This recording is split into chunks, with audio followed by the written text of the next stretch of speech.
చేయాలంటే వాళ్ళకి కొన్ని సందేహాలు ఉన్నాయి. అంటే data security, lawful interception, place of permanent establishment, retrospective taxation లాంటి కొన్ని కీలకమైన ఇష్యూస్ ఉన్నాయి. అది ఒక సంస్థతో మేము డిస్కషన్కి వెళ్ళినప్పుడు ఈ 4 మీరు రిజాల్వ్ చేయండి, ప్రాజెక్ట్ మేము విశాఖపట్నంలో పెడతామని చెప్పారు. అది నేను గౌరవ ముఖ్యమంత్రి గారు నేను కలిసికట్టుగా బాధ్యత తీసుకుని నేను ఐటీ మంత్రితో కోఆర్డినేట్ చేస్తే గౌరవ ముఖ్యమంత్రి గారు ఫైనాన్స్ మంత్రి గారితో కోఆర్డినేట్ చేసి భారతదేశంలోని ఈరోజు అది అతిపెద్ద ఇన్వెస్ట్మెంట్ అవుతుంది డేటా సెంటర్స్లో. 3వ ఉదాహరణ టాటా గ్రూప్. మన ప్రభుత్వం అంటే ప్రజాప్రభుత్వం ఏర్పడిన తర్వాత నేను టాటా గ్రూప్ చైర్మన్ చంద్ర గారిని టైం కోరి ఆయన టాప్ 10 కంపెనీ సీఈఓస్ని ఒక సమావేశం పిలవండి సార్, నేను వస్తాను బాంబేకి, బాంబే హౌస్కి వస్తాను, చిన్నప్పటి నుంచి బాంబే హౌస్ అని విన్నాను, ఒకసారి చూడాలని కోరిక కూడా ఉంది నాకు, నేను వస్తాను, మీరు అక్కడ ఏర్పాటు చేయండి, ఐ వాంట్ ఇంటరాక్ట్ అంటే 3 గంటలు 3 అవర్స్ ఇంటరాక్షన్ జరిగింది. టాటా పవర్, అదేవిధంగా air India, Tata electronics, TCS, వీళ్ళతో డిస్కషన్ జరిగింది. ఆ 3 గంటలు కొన్ని ఒప్పుకున్నాం. రెన్యూబుల్ ఎనర్జీలో 7 గిగావాట్ల పెట్టుబడి వాళ్ళు చేస్తారని, టీసీఎస్ విశాఖపట్నానికి తీసుకొస్తారని. అదొక బాధ్యతగా ఒక పట్టుదలతో ఏ రాష్ట్రం ఇవ్వని విధంగా 99 పైసలకి 20 ఎకరాలు, సుమారుగా 20 ఎకరాలు మేము టీసీఎస్కి ఇచ్చాం. అది మాకున్న కమిట్మెంట్. ఇది ఎందుకు చేశామంటే అసలు విశాఖపట్నం ఐటీ మ్యాప్లో లేదు, ఐటీ మ్యాప్లోకి తీసుకెళ్ళాలంటే ఒక షాక్ ఇవ్వాలి సిస్టమ్, కానీ నేను చేశాను. దెన్ కాగ్నిజెంట్ గురించి కూడా మారదాం.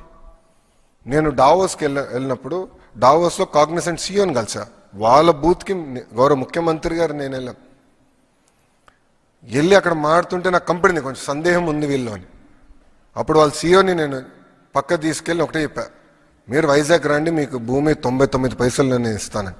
ఆయన నమ్మలా, ఇది అవుతుందా, ఇది సాధ్యమా అని. చేసి చూపించే బాధ్యత నాదని చెప్పా. ఎప్పుడైతే టీసీఎస్కి చేసి చూపించామో కాగ్నిసెంట్ వచ్చింది.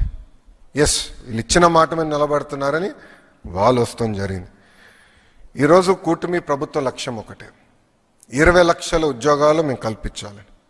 ఈరోజు అనేక రాష్ట్రాలు దేశాలతో ఆంధ్ర రాష్ట్రం పోటీ పడుతుంది. అందుకే ఒక టీసీఎస్ కానివ్వండి, కాగ్నిసెంట్ కానివ్వండి, మనకి ఏఎన్ఎస్ఆర్ కానివ్వండి, సత్వ, LG electronics, NTPC, Reliance, data city, ఆసిలర్ Mittal, ఇలా అనేక పరిశ్రమలు. అంటే 2014 నుంచి 24 వరకు జరిగిన ఒప్పందాల కన్నా మొన్న జరిగిన 14 నెలల ఒప్పందాలు ఎక్కువ, వాల్యూ ఎక్కువ, ఉద్యోగాలు కూడా ఎక్కువ కల్పిస్తున్నాం. అంటే ఒక పట్టుదలతో ఈరోజు కూటమి ప్రభుత్వం పనిచేస్తుంది. ఇంకా సింగపూర్ ప్రభుత్వంతో అయితే చంద్రబాబు నాయుడు గారికి ఉన్న అనుబంధం 1995 నుంచి ప్రారంభమవుతుంది. ఆనాడు లీ క్వాన్ యూతో మొదలైన ప్రయాణం ఈ రోజున్న గౌరవ ప్రధానమంత్రి లారెన్స్ వరకు కూడా ఆ అనుబంధం ముందరికెళ్తుంది. అధికారంలో ఉన్నా అధికారం లేకపోయినా సింగపూర్ ప్రభుత్వం గౌరవ ముఖ్యమంత్రి గారిని ఎప్పుడు ఒక రెస్పెక్ట్ అనేది ఇస్తూ జరుగుతుంది. అందుకే సింగపూర్ డెలిగేషన్లో గౌరవ ముఖ్యమంత్రి గారి నాయకత్వంలో నారాయణ్ గారు, టీజీ భరత్ గారు, నేను, అదేవిధంగా 5 ఐఏఎస్ అధికారులు మేము వెళ్ళాం. మా ప్రధాన లక్ష్యం రికార్డ్ని స్ట్రెయిటన్ చేయాలని. ఇది ఎందుకు నేను చెప్తున్నానంటే కనీసం వాళ్ళతో మాట్లాడకుండా ఏకపక్షంగా ఒప్పందాలు రద్దు చేసి అవినీతి ఆరోపణలు చేసి ఆ సింగపూర్ కంపెనీని పంపించేశారు.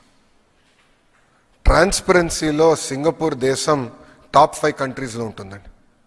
అవినీతి అనే పదం అక్కడ ఉండదు, ఆ డిక్షనరీలో ఉండదు. ఇన్వెస్టిగేషన్ అనేది కూడా వాళ్ళకి ఉండదు ఆ డిక్షనరీలో. అలాంటి దేశం పైన కావాలని అవినీతి ముద్ర వేసడానికి ప్రయత్నించారు. వాళ్ళు చాలా బాధపడ్డారు. దీనివల్ల నష్టపోయింది ఆంధ్ర రాష్ట్రం కాదు, భారతదేశం నష్టపోయింది. మన రెప్యుటేషన్ పోయింది. అందుకే రికార్డ్ స్ట్రెయిటన్ చేసేదానికి మేమందరం కలిసికట్టుకు వెళ్ళాం. సింగపూర్ ప్రెసిడెంట్ షణ్ముగరత్నం గారిని ఏకంగా కలిసాం. Senior minister Lee Hsien Loong గారిని కూడా మేము కలిసాం. Minister of manpower Tan See Leng, home minister Shanmugam గారిని, ఎంఓఎస్ దినేష్ వాసుదాస్ గారిని కూడా మేము కలుస్తాం జరిగింది. 4 రోజుల్లో గౌరవ ముఖ్యమంత్రి గారు 26 1-on-1 మీటింగ్లు పెట్టుకున్నారు. దాంతోపాటు ఫీల్డ్ విజిట్స్ కూడా చేశారు. నేను కూడా స్వయంగా 19 1-on-1 మీటింగ్లు పెట్టుకున్నాను. సుమారుగా 16 రౌండ్ టేబుల్స్ ఫీల్డ్ విజిట్స్ కూడా మేము చేస్తాం జరిగింది. టువాస్ పోర్ట్ కానీ, బిదాద్రి హౌసింగ్ ఎస్టేట్ కానివ్వండి, జురాంగ్ పోర్ట్ కానీ, సింగపూర్ స్పోర్ట్స్ స్కూల్ కూడా మేము సందర్శిస్తాం జరిగింది. IT, electronics, defence, food processing, drones, green energy, ports, data centres, semi conductors, real estate సంబంధించిన వర్టికల్స్ కూడా మేము అక్కడ ఉన్న కంపెనీలతో కూడా మేము చర్చిస్తాం జరిగింది. సింగపూర్కి సావరన్ ఫండ్స్ ఉంది. అంటే జిఐసి తమసేక్ అనేది సింగపూర్ సావరన్ ఫండ్. అంటే సింగపూర్ ప్రభుత్వం ఆ కంపెనీస్లో పెట్టుబడి పెట్టి వాళ్ళ ద్వారా ప్రపంచవ్యాప్తంగా ఇన్వెస్ట్మెంట్స్ చేస్తారు. మన దేశంకి వచ్చగల ఎయిర్టెల్లో వాళ్ళకి ఇన్వెస్ట్మెంట్ ఉంది. అదేవిధంగా క్యాపిటల్ ల్యాండ్ అంటే హైదరాబాద్లో పెద్ద ఎత్తున వాళ్ళు రియల్ ఎస్టేట్ డెవలప్మెంట్ చేసే సంస్థ, దాంట్లో కూడా వాళ్ళు పెట్టుబడి ఉంది. వాళ్ళ కంపెనీలు కూడా మేము కలుస్తాం జరిగింది. ఒక అండర్స్టాండింగ్తో 5 ఏళ్ళలో 45,000 కోట్ల పెట్టుబడి ఆంధ్ర రాష్ట్రానికి తీసుకొస్తామని మేము ఒక ఒప్పందం కుదిరించుకున్నాం. రెస్పాన్స్ అనేది వాళ్ళ దగ్గర నుంచి అద్భుతంగా ఉంది. ఇదంతా యువతకి గుడ్ న్యూస్, జగన్కి బ్యాడ్ న్యూస్. ఈరోజు కూడా మీరు చూస్తే చంద్రబాబు నాయుడు గారు పదే చెప్తున్నారు, జగన్ అనే వ్యక్తి క్రిమినలైజేషన్ ఆఫ్ పాలిటిక్స్ చేస్తున్నాడు. మేమందరం అహర్నిశలు కష్టపడుతున్నాం. గౌరవ ముఖ్యమంత్రి గారు అయితే సింగపూర్లో 8 ఆయన మీటింగ్లు మొదలు పెడితే రాత్రి 11:30 వరకు మీటింగ్లు నిర్వహిస్తున్నారు. అంటే ఆంధ్ర రాష్ట్రానికి పెట్టుబడులు తీసుకురావాలి, యువతకి ఉద్యోగాలు ఉపాధి తీసుకురావాలని ఆయన అహర్నిశలు కష్టపడుతున్నారు. ఆయన అంత కష్టపడుతుంటే మేము కనీసం ఇంకో గంట ఎక్కువ కష్టపడాలని మేమందరం పరిగెడుతున్నాం. గౌరవ ముఖ్యమంత్రి గారితో